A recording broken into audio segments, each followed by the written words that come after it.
Hello, everybody. I hope you guys can hear me because I don't know the internet here.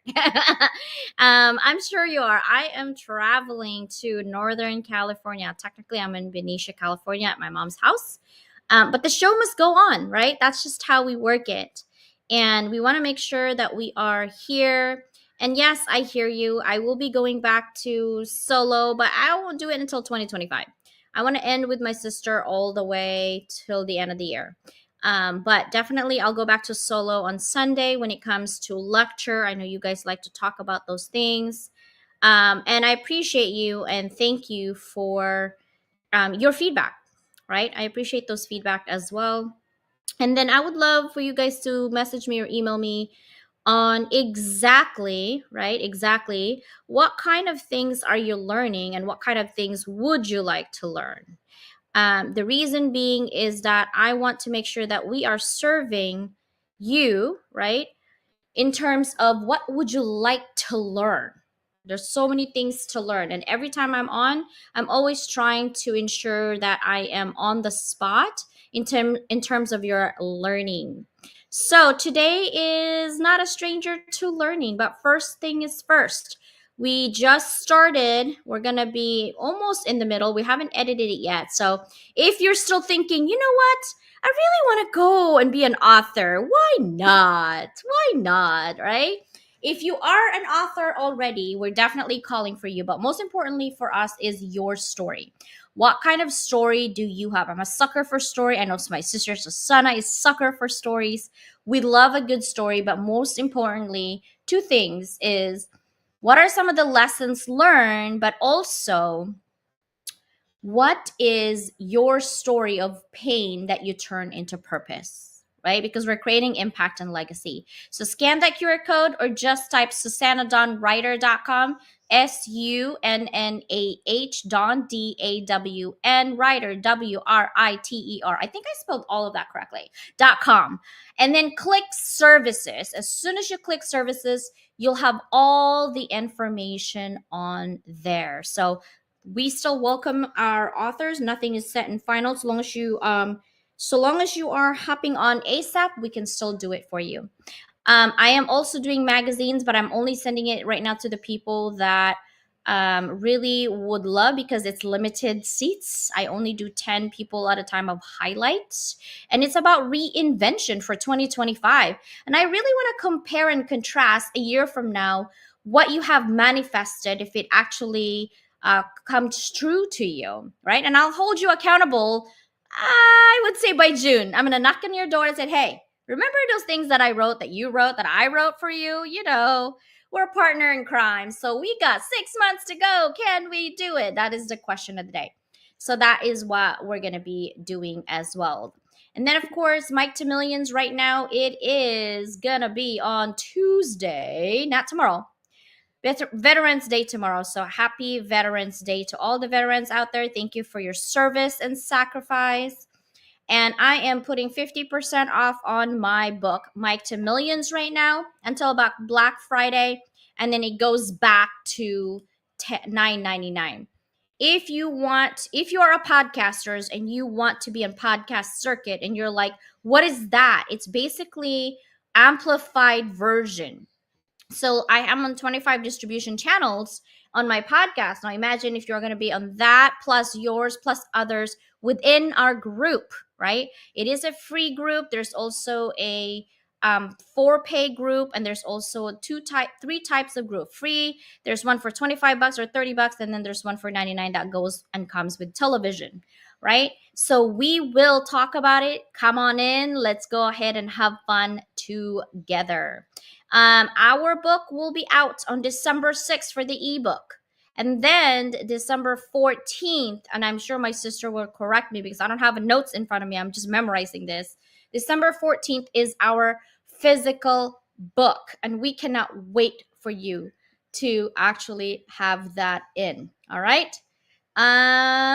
Let's go ahead and start with the lecture. Are you guys ready? I hope you are.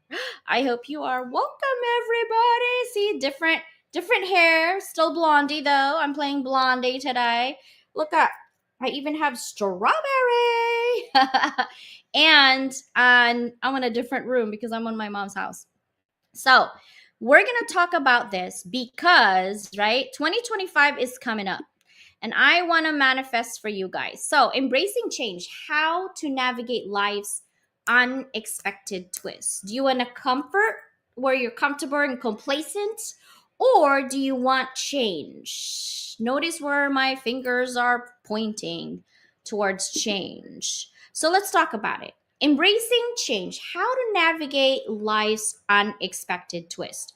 Obviously, I don't write the book on this. Obviously, I don't own your life. Obviously, I don't control anybody, right? But tonight, we're going to dive into a topic that touches each of us deeply, embracing change and navigating the unpredictable twists, what we called life, when it throws you a curveball. You're like, this is my path, and then shoop, shoop, right? So, how do we do it? How do we deal with change? Change is what? Inevitable, part of our journey. That means no matter what, it's going to happen. Whether you like it or not, it's going to happen. But learning to handle it well can make all the difference, right? The nature of change is really part of life, be it our personal lives, careers, relationships, friendships, right? We encounter changes, large or small, but adjusting to a new routine, to major life shifts like moving, career changing, family dynamics, friendship dynamics, business partnerships, or the lack thereof, or maybe getting rid of, right? Our response to these changes literally shape not only the outcomes that you want, but also our growth, our inner growth. So when you accept change as part of the process, right? So that it is our foundation of resilience so that we can handle future challenges, it actually shifts your mindset a little bit. So we've been talking for weeks on building self-esteem. How do you handle, certain startups and entrepreneurship? We had that conversation this morning in the Dynamic Village. And now we're talking about changing, right? Because things change, people change, your process should change. And the reason that I'm talking about change is because we have 50 days or less on 2025. Now is the time, people, to really think about what are some of the changes that you want to do with your life for 2025. So you welcome it with an open arms, right? I'm not saying it's going to be easy, by the way. It's never easy. But why do we resist change? Most of us resist change because it disrupts our comfort zone, right? It brings uncertainty. You don't know what's going to happen. It's not predictable. I don't want to do it. Our brains literally are wired to prefer predictability because it feels safe. We're comfortable. But this resistance can hold us back, causing us stress, limiting our growth, limiting beliefs, doubts, right? Depression sometimes. Recognizing that this is natural to resist. But the first step is reframing how you approach change. Instead of looking at it as, oh my God, my life's going to change, this is going to be hard. Yes, it's going to be hard. Accept that, acknowledge that emotion, but frame your mindset as, wow, this is an opportunity for growth. This is an opportunity for me to do something different, but yet the same, right? Think about those exciting things that you can do. And then, of course, the growth mindset, shifting your perspective. And I put this picture in here. I took this picture, by the way. If you notice, my pictures are from this weekend from San Francisco. But this is a car of the future called Waymo, right? People were like, CJ, I will never, I felt the same way too. Like, I would never have someone drives me, because in the back of my head, what if someone attacks it? What if, someone actually like hack it? Or I'm not that important for people to hack, but I might be just one of those victim to get hacked, right? Like, what if, all this what if. But honestly, there's positive things about this shifting the mindset, right? I even videotape it. This is actually a Jaguar, and the camera is 360, not just on the top. If you notice the bubble, not just on the top, but there's cameras. You see this white right here on the side? Those are cameras. There's cameras on both sides. There's cameras in the back. There's cameras on top and cameras on the front, right? It actually is more accurate than some of the drivers. I've had Uber in the city because parking is so expensive and is not to be found anywhere.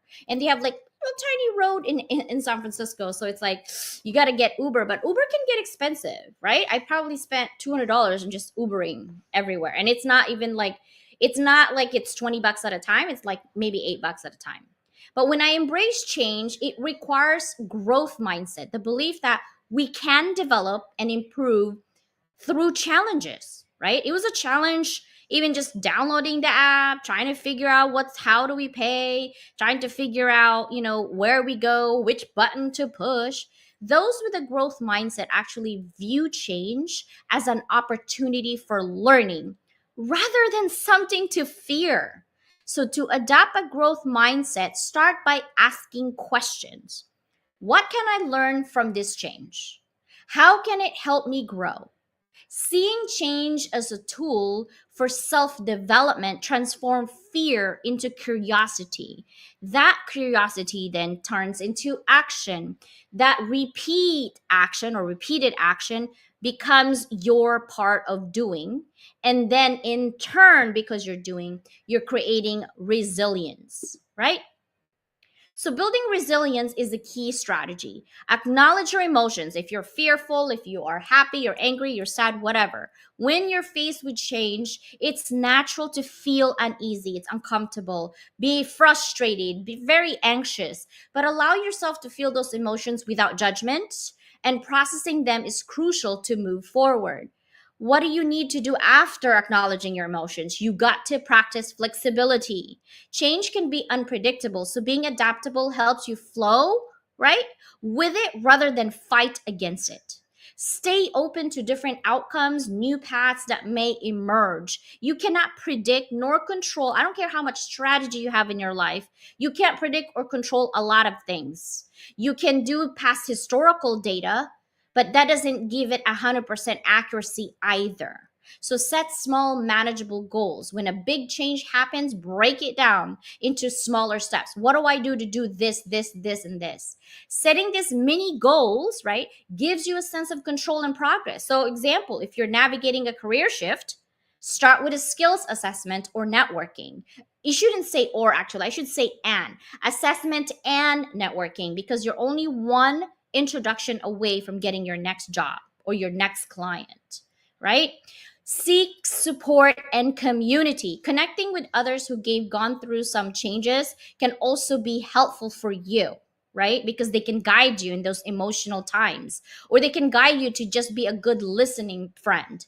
Finding people who can offer insight, encouragement, or simply just a listening ear. My dear sister Susanna is a very good listening ear, right? And she offers guidance as well. Community support can make any change feel less overwhelming. And the last thing that I want to talk about is focus on self care. Now, during this time of change, prioritizing self care is very vital, right? It helps you maintain physical and mental energy. Simple practices like regular exercise.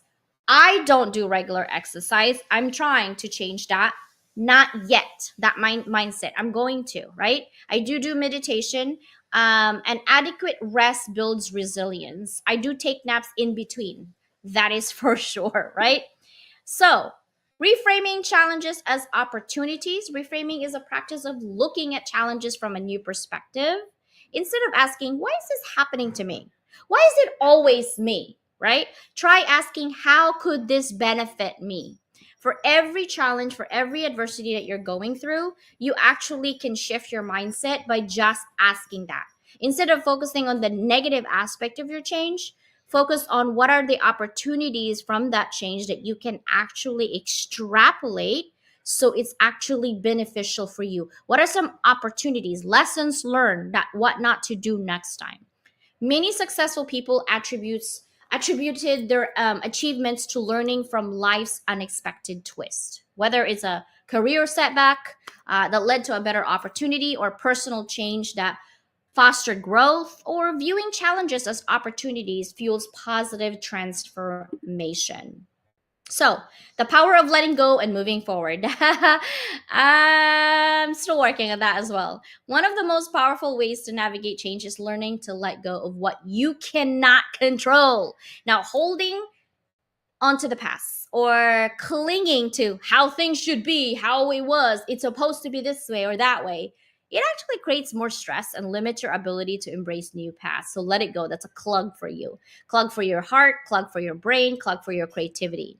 Embrace change requires acceptance. Accept the fact that you're not aligned with something or someone and just move on. Letting go of expectations and focusing on the present moment. Moving forward becomes easier when you release resistance to what has already shifted. Just give in. Give in to the problem. Give in to whatever, right? Give in because you need to let it go. Now, final thoughts on the path forward. Remember that change isn't something that happens to us, it is something that happens for us. Okay? Each twist in the road is an opportunity to learn, to grow, and redefine what success and happiness means to us. Not for me to tell you what your happiness is or for you to tell me what my happiness is, right? Embracing change is about finding strength in uncertainty and understanding that every ending is the beginning of something new. So let go of your past, let go of your heartache, and let just breathe new opportunities. 2025, here we come, right? So thank you so much. And this is Dr. Leland signing off, right? Ooh, 15 minutes. I did it. I'm so proud. For sure. All right. So are you guys ready to welcome my sister? We're going to talk about embracing change because it's 2025 and she had homework and she did a good job on her homework. So I'm going to bring her up. Are you guys ready? I hope so. I hope so. All right. Let's move my sister. Hello, sister. How are you? I'm doing good. Awesome. So, Danielle and I met up this weekend. It was really fun, and we wish you were with us. How are you doing this weekend in terms of embracing change? Because you have homework to do, and you did a great job. And I actually kind of looked at it, but not fully. I want to sit down when I get home and really looked at it so I can provide feedback. But there's a lot of things cooking for you, 2025. How do you embrace change, sister? Continuously. That it's quite frankly, especially the last 4 plus years, five plus years have been constant change. It's just been one thing after another that's changing in my life. So in many ways, change has been a constant companion over these past few years in many different ways. Change is great. Change is scary. Um, Change is stretching. yeah, some That's why changes. the first book was perfectly named Beyond Boundaries, because that's another aspect of change. And quite frankly, especially this last couple of years, that's been what somebody seems to keep pushing me beyond boundaries. Yeah, I think next year I'm going to have a theme for everything that I do, and it's going to be sustainability. Hmm.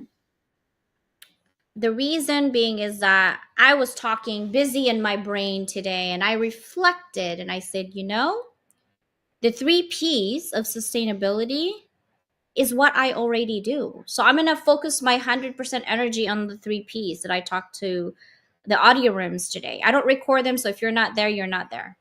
But I'm sure somebody else is recording them though without our knowledge. We're going to go with that. um, but I want to make sure that whatever efforts that we're doing, we're always changing and pivoting. But we also need to learn sustainability. How do Oh, we yeah. sustain all of our efforts and all of our hard work so that we can have more people coming in? right? I feel like the people who lies looks like they're doing something and they're more like, ah, all this busy. But the people who are so honest are the one who's not getting all the hype and all that. And I'm like, I keep telling myself, yeah, it's okay. It actually is not okay. So we're gonna change next year and focus on sustainability and maybe giving warnings on some of the people because now they're coming back like so and so did this and that. And I'm like, man, because now I feel guilty and responsible for not speaking up is because of the fact that I don't like gossip.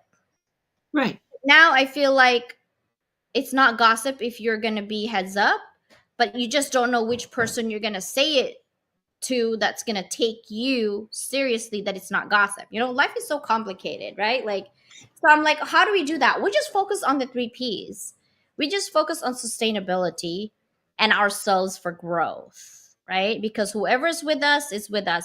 I don't do strategy for negativity. I only do strategy for positivity because I believe in karma, right? So how do we embrace change? How do you embrace change from publishing to speaking? That's what you're going to be focusing on next year, right? Right. And the two of them, they're connected in many ways because a lot of what's being written is going into the speaking aspect. And there's going to be change within the speaking aspect because while I can have, and same with the writing, I can have something that's kind of the basic of what I'm doing, what I'm speaking about. Yet if I talk with a company and they have an interest in what I'm doing for speaking, but after talking with them, I see something else that it would be better to make a pivot or a change within what I'm talking about to make sure that it directly focuses on that organization. But also, I'm kind of I like the way you talk about the sustainability because I've had a lot of training when it comes to sustainability. That was my master's specialization for business school, and even though we talked triple bottom line, somebody that I worked with and learned from, he called it the compass. So you can talk about people, planet, profit, which is on a compass that's society, economics, and nature, but then there's also well being. And he separated that out as a fourth item.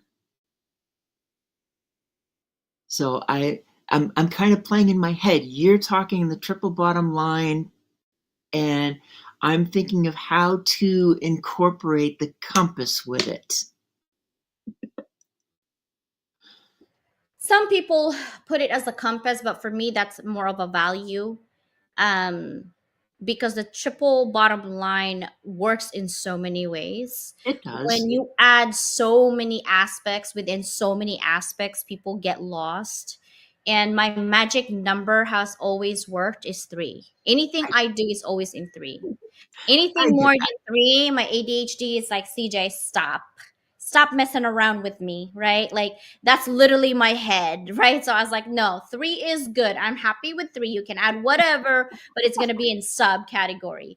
I think sustainability, if you focus on people and what they want versus what you want, that is the thing. And when you talk about like, the book is connected with speaking. That is so true. You can actually speak within the chapter, even if you're doing anthology, you can talk about your chapter as a speaking because you're using that chapter as branding and authority, right? The true business people know how to make it work for them. The people who just wants to write because they just want to be on every stages that have no business to be on any stages, okay? They just want to keep writing and they have no idea what they're doing with it. They think they do, but they don't. And that is the difference between somebody who has strategy for business and mindset for business and somebody who's just like, I just want to be doing this, right? That is a big difference. So I want you guys to learn from everybody. but filter based on credibility. I'm so sick and tired of people like, you don't need this to do that. You don't need this to do that. Think about what you're doing. Do you need a light to see? Oh, you don't need a light to see. Open your eyes. Okay. Well, what about walking? What do you need for walking? You always need tools for something for doing, right? Hmm. Use your brain, use your heart. But sometimes there are only certain things we can know about the brain and what we know. We only know what we're told, we only know what we've read. But if these things that you're told and what you've read is not a credible source and you're using it, what does that make you? And you got to Credible? watch out for those sources. You got to check out the sources. Why do you think I like peer reviewed? And people are like, what's that? My point. If you don't know what peer reviewed is, you have no business doing business without knowing the business. Oh my gosh, I'm a poet and didn't know it. You always knew it. Oh my gosh. You know, the more I learn, the more I feel stupid. I was like, wait, I did not know that? What do you mean? And I love learning to people and about people. But there are people that when I learn something, I get so excited because they learn so much in their life, but they pay attention to the ones that they avoid. It's like, you know, when you have a really brand new lowered car and you know that you have to slowly just go drive through the street, right? Because any type of dip or bump is going to scratch your car. It's kind of the same thing. I think our hearts and our mind are very sensitive.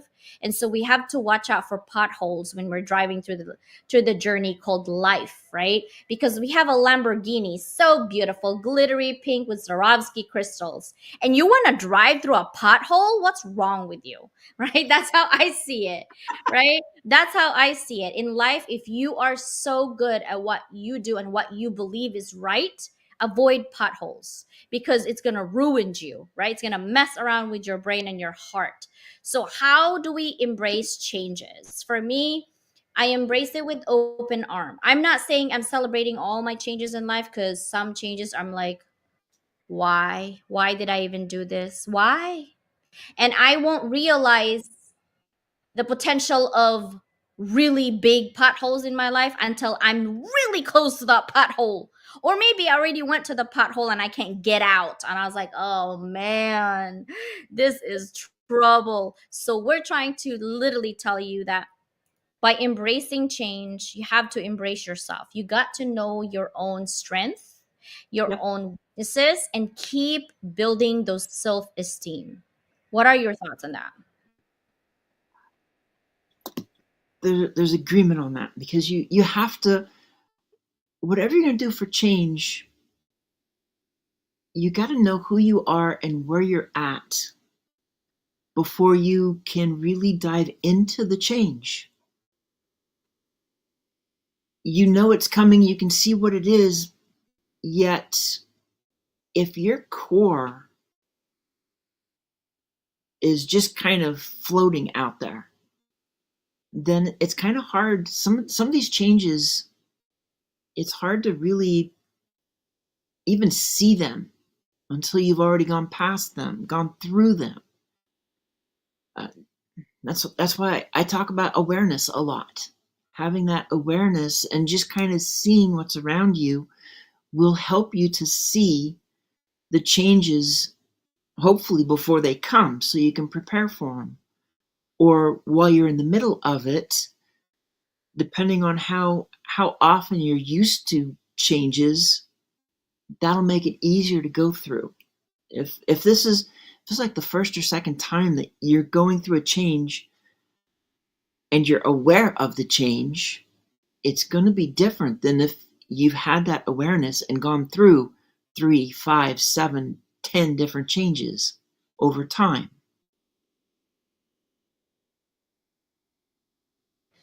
I think if people don't change, it's because they don't want to change. You cannot make anyone change. We Oh laugh no. about it like, oh my God, I let my sister change or whatever. Honestly, if you're not open to it, and you don't see the opportunity cost to be better, to change, there's nothing I could do. Nothing. No, Nothing. Right? You can't. And so you have to be willing to change, but I think most people don't change because change is really hard, and also change takes effort, right? To be comfortable with who you are and what you are, um and not want to change at all for nobody is okay if that's what you want, but don't expect a different outcome if you don't change and pivot what you need to do to be your best self ever, right? Because you right. can't, if you keep resisting to change because that's comfortable for you, which is, by the way, that's normal. We resist change. And you don't recognize that by changing something slightly, just a little bit, can make a big difference in yourself and your business, then no one is to blame for your own misery, right? If you're not willing to eat your pride and do something about yourself so you can move forward, then no one is to blame but yourself. The problem is we like to paint a picture on other people and blame other people for our own mistakes, for our own misery, for our own things that we decide to do when it does something bad. But when it does something good, you're like, yeah, I did all of this by myself. I'm the bomb diggity. But if you make a mistake, oh no, CJ did all of these things. She stopped me from my own creativeness. She did. Really? I can't do nothing. Honestly, I can't do nothing. You have to do that for yourself, right? Yep, So that is what I realize, that people, including myself, will make excuses for things that I cannot do, not because I can't do it, it's because I choose not to do it, because I choose not to change, right? But sometimes exactly. there are qualities you don't need to change. I don't want to change my fun loving self. I don't want to change my curiosity type of person. I don't want to change. I can't change my personality. That literally, I bought that personality when I was born. I can't change it. Like, you know what I mean? Like, I don't know what to tell you. You either go with it or not, right? Um, Sister, I want to talk to you. Like, what do you like about me?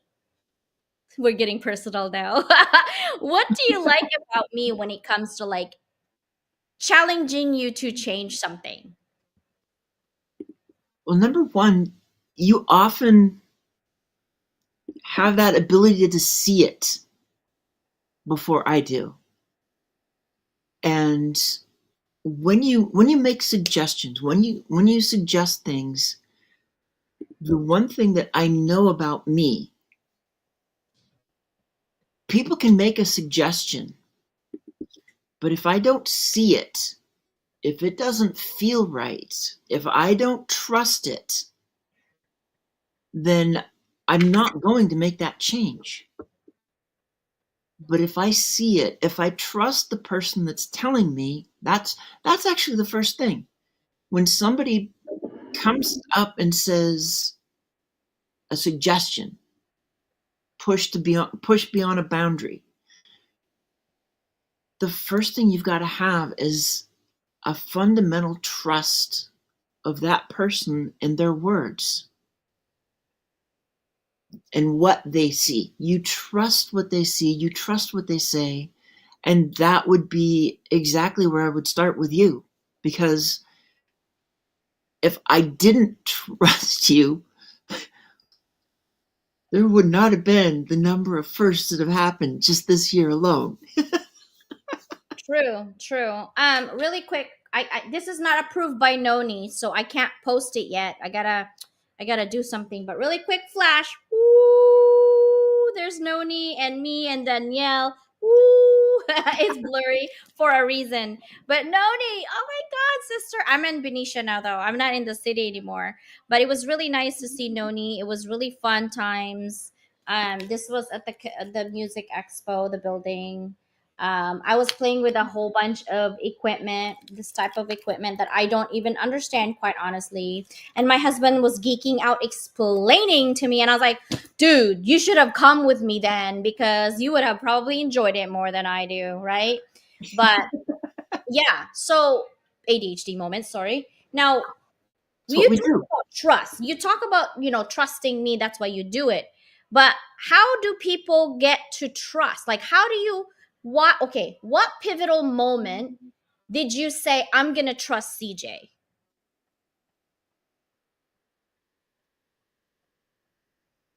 The first time we talked. Why? Why would you trust someone you talk to on the phone? No, it was not the phone. Was it Zoom? It was a Zoom call Okay. because we had um, connected during a live that you were on Yeah. based on the butterfly effect. That Yeah. was a thing. And then somehow you're like, okay, let's have a Zoom.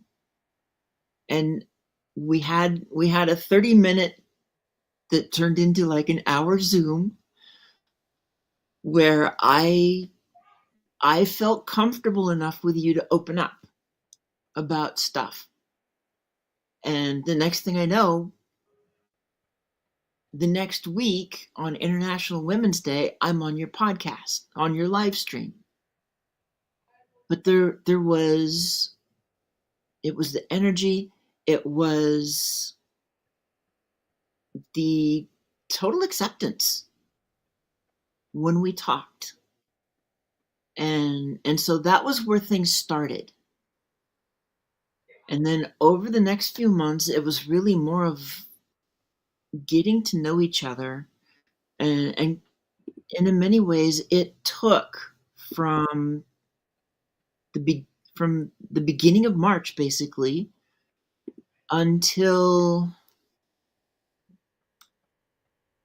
probably mid July to August, where everything really kind of solidified. And by the end of the year, it's like I trusted that you had my back because I told you, you're like, let's do this. I got trepidation. I could tell you what the trepidation was. And you're like, don't worry, I got your back.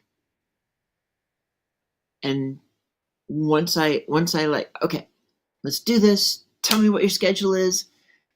Well, then it's like, God obviously planned this because it's like I fly from here, and instead of meeting you at the destination, I end up in San Diego airport, and that's where we meet for the first time in real life. With Sandra. Yep. And it was like we had always just because it was the first time ever, it didn't feel like it. In that airport, it's like I'd known you forever. But that's what I want to capture because it's not the first time that people tell me that, but I don't understand it myself. You see, like this is why I'm No, asking and curious is because I just act the way I am, but I don't know how to like capture and that's encapsulate that. Like how do there's no I way. make people trust? You can't. You can't. It has to be okay. Let's put it this way. You used the term. You created the term, and I think that's really what it is. Soul-hearted. It's not it's not that you can create this. You can't fabricate yourself to be trustworthy because there are people that do it. They fabricate themselves, and they'll catch us. They might catch us for a little bit of time, but then we'll see through it. We'll either see through it right away, or we'll see through it not. It won't take long before we start to see through it. We'll see the cracks. We'll see the holes that it's all an act. But when it's real, when it's genuine, because I hear the same thing from people, and Danielle's just like, every time she talks to me, I calm her down. I don't know what I'm doing. It's just a conversation.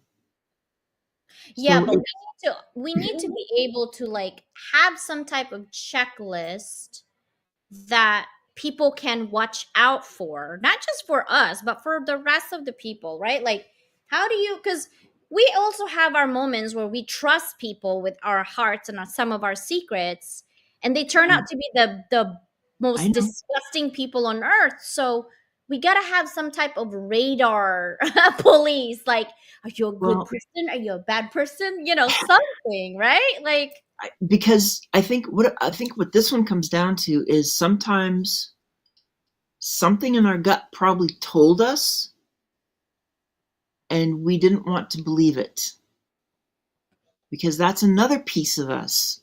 I mean, you and I, we want to give those second chances. We want to believe that people are good. We want to believe that they're genuine. And so we will do everything we can to see that part of it, and the questionable things, we'll make excuses for it. And we've done that. We've made the excuses because consider some of the situations where really we had the sign and we made an excuse, and then it happened again and we made an excuse, and we did it like 3, 4, 5 times before it's like, actually in the one case, we're not even the ones that ended it. and then It we was get the other accused. person. We would have kept it going I know, I because know. we really thought there was something. And then the minute, quite frankly, I think it was the best thing that ever happened to us. The minute that it happened, It felt good.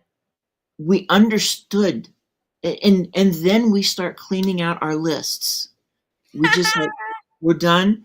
And remember too, remember that what was it, like over a weekend, we dropped 4, 5, 6 people. Going into the weekend, we were feeling one way, and by the time we had done all that, it's like the weight was lifted off our shoulders. Mike And wants to be a sister. he Mike keeps wants pushing to it. be Mike wants to be a sister. Oh my gosh. No, we're gonna invite your wife, Mike, to be a sister, bro. Okay. So funny. Because I remember the moment CJ Susana fell in love with me too. Oh, that's every other day. Love you, hate you, love you, hate you, love you, hate you. Like a brother It's sister. that love-hate relationship. Ah, we love it. We just tease you, Mike. I love that though, that we're reflecting because this is 2025. Like, I love life, all the bads, the goods, the ugly, everything in it.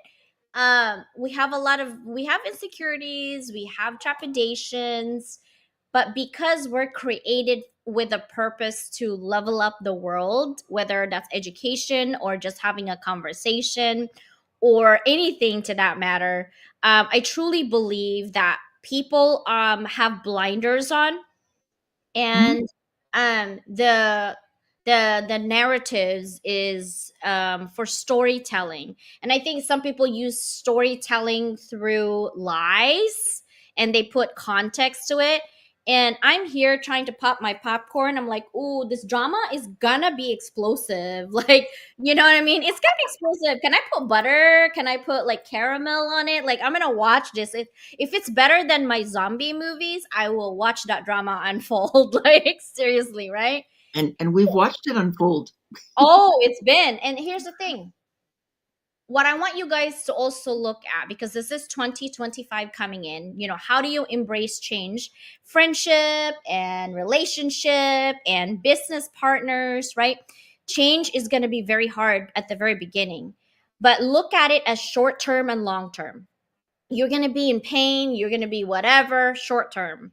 Long term sustainability, you're going to be better off losing all those negative stuff in your life, whether that's people, process, or, right, or your own polarity with yourself because you don't know who you are yet.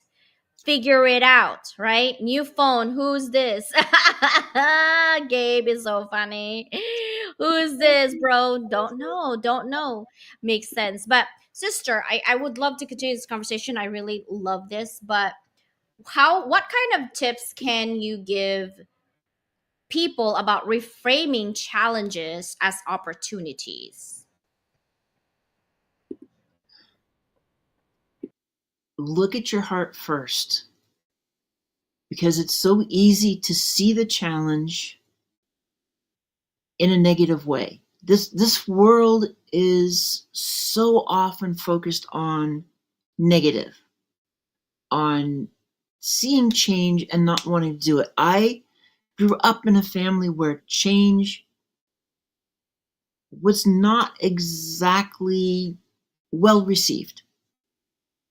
When I worked for my dad, I would suggest ideas to change some stuff, to try new things, and it went nowheres because it was a constant. I've told you this before. My dad thinks a conversation is ask the question why. And I get it at the beginning. It's good to ask the question like once or twice. You're trying to get clarity. You're trying to clarify what somebody is saying because maybe you don't quite understand it those first couple of times. But when it just keeps being why, and then you say, well, that's how we have a conversation. You speak, I say why. You speak some more, I say why. It's like, no, that's not a conversation. That's I'm done talking with you. There's a reason why I don't talk with him anymore. Well, there's a lot of reasons why, but but Oh. that's part of it. It's my family was not one for change. Mm. Like you do this, you do the best you can at it, and you keep doing it, but don't change because then you have to figure out how to do this new thing. And too many people, they're not up for the challenge. They don't want the challenge. You said it before. They want, and I was that way in terms of, especially because of how I grew up. You don't want the change. You want to keep consistency.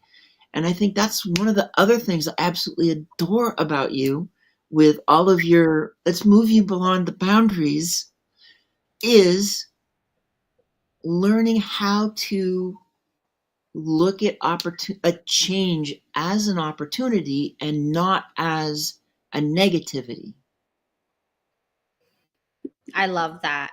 I love that because you, my dear sister, reframe challenges as opportunities. That's why I see you growing, right?